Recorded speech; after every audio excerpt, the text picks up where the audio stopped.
ரூபாய். அத பத்தி உங்க மதிப்பு என்ன? ஒரு சண்டே செலவு சார். பிளவுஸ் தைக்கலாம். ஒரு பிளவுஸ் தைக்கலாம். ஓகே. கீழே ஒரு டின்னர் போயிட்டு வரதுக்கு 1000 ரூபாய். ஒரு டின்னர். ஆனா உண்மையிலே ஒரு 1000 ரூபாய் அப்படின்னா என்ன?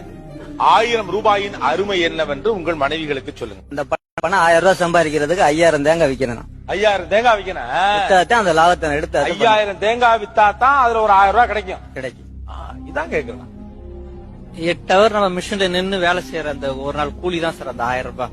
அவங்க நினைச்சு பாக்கணும், ஒரு நாள் நம்ம ஹஸ்பண்ட் நின்னு ஒரு இடத்துல நின்னு ஒரு மிஷினை வந்து 8 ஹவர் ஓட்டினாதான் அந்த 1000 ரூபாய் ஒரு நாள் கூலியா நம்ம வாங்குறோம்.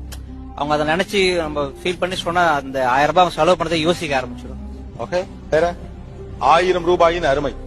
அடுத்து மந்த்லி சேலரியை விட இந்த ஹாலிடே ஒர்க் எல்லாம் போனா கொஞ்சம் எக்ஸ்ட்ரா பே கிடைக்கும். என்னோட ஹாலிடே பே நான் இந்த பக்ரீத்துக்கு போறேன், இப்ப தீபாவளிக்கு போறேன், பொங்கலுக்கு போறேன்னா அதுக்கு ஒரு 1000 ரூபாய். அந்த ஒரு 1000 ரூபாய்க்காக குடும்பத்தோட இருக்கிற சந்தோஷத்தை விட்டுட்டு நான் அதுக்காக போறேன். ஒரு 1000 ரூபாய்க்காக டே ஷிப்ட் பண்ணோம்னாக்கா 500 ரூபாய் தராங்கண்ணா சார். 1000 ருபீஸுக்காக நைட் எல்லாம் தூங்கின பிறகு